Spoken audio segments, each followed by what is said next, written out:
Hey guys, welcome back to college classes. तो आज हम करने वाले हैं टाइप्स ऑफ कैपिटल मार्केट। तो हमारी जो कैपिटल मार्केट है वो टू टाइप्स की होती है, एक प्राइमरी मार्केट होती है और एक सेकेंडरी मार्केट होती है। तो बात करते हैं सबसे पहले प्राइमरी मार्केट की। तो प्राइमरी मार्केट क्या है? प्राइमरी मार्केट हमारी न्यू इश्यूज से रिलेटेड है। ये मार्केट जो है, इसमें सबसे पहले जो सिक्योरिटीज सोल्ड करी जाती हैं कंपनी के द्वारा, वो सारा का सारा हमारा प्राइमरी मार्केट के अंडर कंसिडर होता है। प्राइमरी मार्केट इस मीडियम प्राइमरी मार्केट जो है वो कंपनीज के लिए मीडियम है नए इश्यूज के लिए। ठीक है, तो यहाँ पर नए इश्यू करे जाते हैं। जैसे कंपनी के मेमोरेंडम वगैरह में उसके लाइफ टाइम के लिए कितने शेयर्स वो इश्यू कर सकती है वो लिखा होता है। तो जब कंपनी इनिशियल अलॉटमेंट करती है ना, तो वो हमारा प्राइमरी मार्केट के थ्रू होता है। ठीक है, एक प्रोस्पेक्टस होता है जो इशू करा जाता है। ठीक है, प्रोस्पेक्टस के अंदर, प्रोस्पेक्टस एक ऐसा डॉक्यूमेंट होता है जिसमें जो भी अपॉर्चुनिटीज अवेलेबल है पब्लिक के लिए वो मेंशन होती है। तो वो इशू करा जाता है कि जो पर्टिकुलर कंपनी है इतने शेयर्स इशू कर रही है। तो जब वो कंपनी अपने नए शेयर्स इशू कर रही है, फर्स्ट टाइम वो शेयर्स जो है, वो सिक्योरिटीज जो है वो इशू कर रही है कंपनी, तो वो प्राइमरी मार्केट के अंडर आएगा अपने लॉन्ग टर्म कैपिटल को कलेक्ट करने के लिए। ठीक है, तो प्राइमरी मार्केट के अंदर हमारे न्यू इश्यूज रहेंगे, और जो प्राइमरी मार्केट है उसको न्यू इश्यू मार्केट भी बोला जाता है, as it is consider the new issues. ठीक है, तो जो मीडियम रहेगा, through the medium of this market, इस मार्केट के थ्रू जो न्यूली एस्टेब्लिश्ड कंपनी है और एग्जिस्टिंग कंपनीज है वो कैपिटल कलेक्ट कर सकती है। अभी न्यूली एस्टेब्लिश्ड तो उनके तो नए शेयर्स है सारे, वो सबसे पहले इनिशियल अलॉटमेंट ही करेंगे, तो वो प्राइमरी मार्केट के थ्रू ही होगा। लेकिन अब एग्जिस्टिंग कंपनीज कैसे कैपिटल कलेक्ट कर सकते हैं? क्योंकि हमने पढ़ा यहाँ पे कि न्यू इश्यूज होंगे, एग्जिस्टिंग कंपनी तो शेयर इशू कर चुकी होगी। तो ऐसा नहीं होता है। जैसे मैंने आपको बोला, लाइफ टाइम के लिए बहुत सारे शेयर्स होते हैं उसके पास। उसने अगर एग्जिस्टिंग कंपनी जो है, उसने अगर कुछ शेयर्स इशू कर दिए होंगे और कुछ उसके पास बचे हैं। ठीक है, तो जो वो पहले इशू कर चुकी है वो उसके एग्जिस्टिंग शेयर्स हो गए। ठीक है, एग्जिस्टिंग शेयर्स जो उसने इशू कर दिए, और जो अभी उसके पास बचे हुए हैं उसने एक बार भी इशू नहीं करे, वो उसके न्यू इश्यूज के अंडर कंसीडर होंगे। तो यहाँ पर जो एग्जिस्टिंग कंपनी है जो न्यू इशू करेगी जिन शेयर्स का, उससे भी वो कैपिटल कलेक्ट कर सकती है प्राइमरी मार्केट के थ्रू। ठीक है, तो इस मार्केट के अंदर जो flow of funds is from savers to borrowers, hence it helps directly in the capital formation of the country. तो इसमें जो स्मॉल सेविंग्स होती हैं जिन पर्सन के पास, वो भी इसके अंदर इन्वेस्ट कर सकते हैं, क्योंकि शेयर्स का पहले जो प्राइस होता है वो लो होता है। ठीक है, और वो अच्छे से प्रॉफिट अपना कमा सकते हैं। तो जो मनी है collected from this market is generally used by the companies. तो जो मनी यहाँ पर कलेक्ट करी जाती है, ये मनी क्या है? लॉन्ग टर्म कैपिटल कलेक्ट कर रहे हैं हम, तो वो लॉन्ग टाइम के लिए बेनिफिट देने, लॉन्ग टाइम के लिए बेनिफिट देगी, हम उसको उसी जगह पे इन्वेस्ट करेंगे। तो जैसे कंपनीज जो अपने प्लांट को मॉडर्नाइज करना चाहती हैं, एक्सपेंड करना चाहती है अपने बिजनेस को, तो उस चीज के लिए यहाँ पर कैपिटल कलेक्ट हो रही है। ठीक है, उसके बाद आते हैं हमारे फीचर्स प्राइमरी मार्केट के। तो सबसे पहले ये न्यू इश्यूज से रिलेटेड है। हमको पता है कि इसके अंदर नए इश्यूज जिन सिक्योरिटीज का होता है वही प्राइमरी मार्केट के अंदर कंसिडर होंगे। उसके बाद आता है इसका कोई पर्टिकुलर प्लेस नहीं है। प्राइमरी मार्केट जो है उसका कोई भी फिजिकल एग्जिस्टेंस नहीं है, किसी भी पर्टिकुलर प्लेस के नाम को प्राइमरी मार्केट नहीं बोला जाता।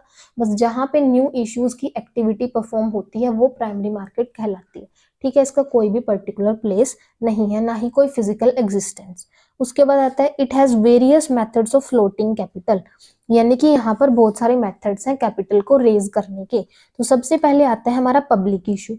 पब्लिक इशू जैसे प्रोस्पेक्टस इशू होता है, इसमें पब्लिक के लिए अपॉर्चुनिटीज और पब्लिक को इनवाइट करा जाता है कि वो ऑफर करे कंपनी को शेयर्स को खरीदने के लिए। ठीक है, तो पब्लिक इशू के अंदर जो कंपनी है वही प्रोस्पेक्टस इशू करती है और इनवाइट करती है पब्लिक को।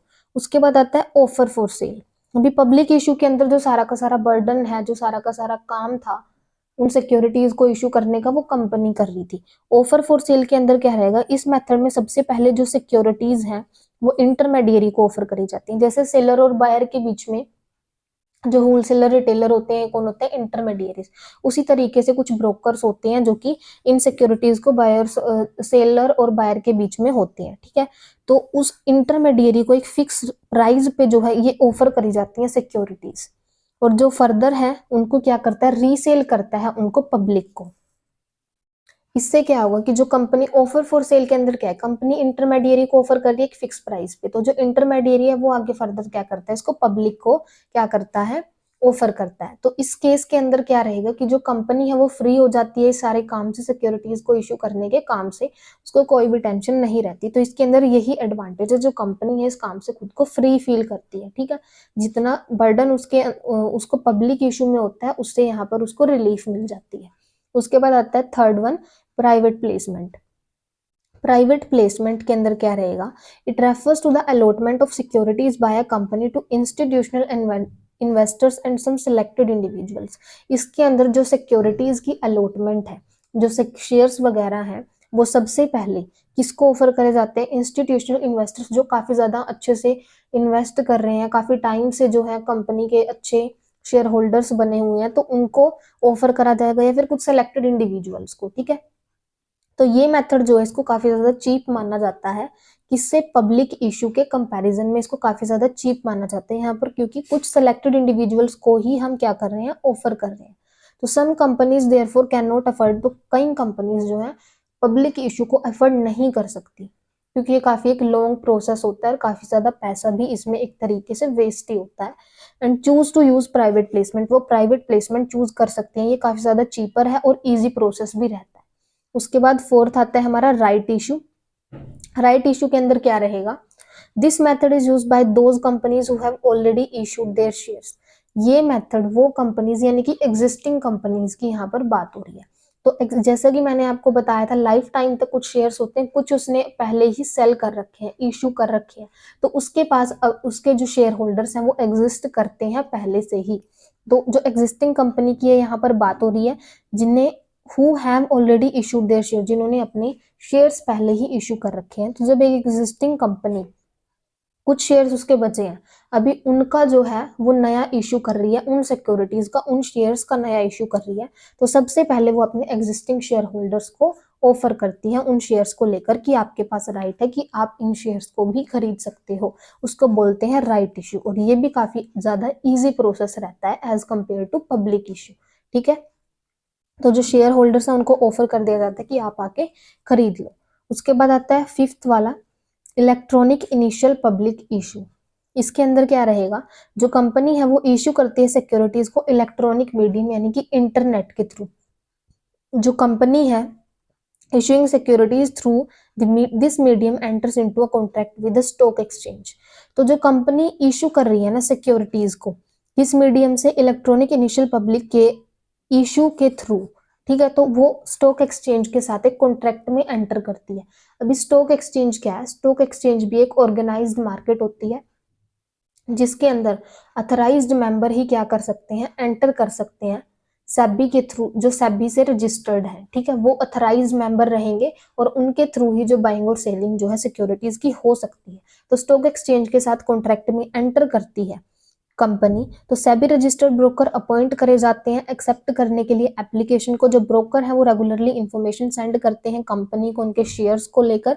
जो company issuing security also appoint, वो कंपनी जो शेयर्स इश्यू कर रही है वो एक रजिस्ट्रार को अपॉइंट कर सकती है, जो कि हेल्प करेगा शेयर्स के इशू होने के लिए, ताकि वो सक्सेस रहे by establishing contact with stock exchange, ठीक है। तो यहाँ पर बेसिकली स्टॉक एक्सचेंज के साथ एक कॉन्ट्रैक्ट होता है और उससे जो अथराइज्ड मेंबर होता है उनके थ्रू बाइंग और सेलिंग जो है शेयर्स की होती है, ठीक है।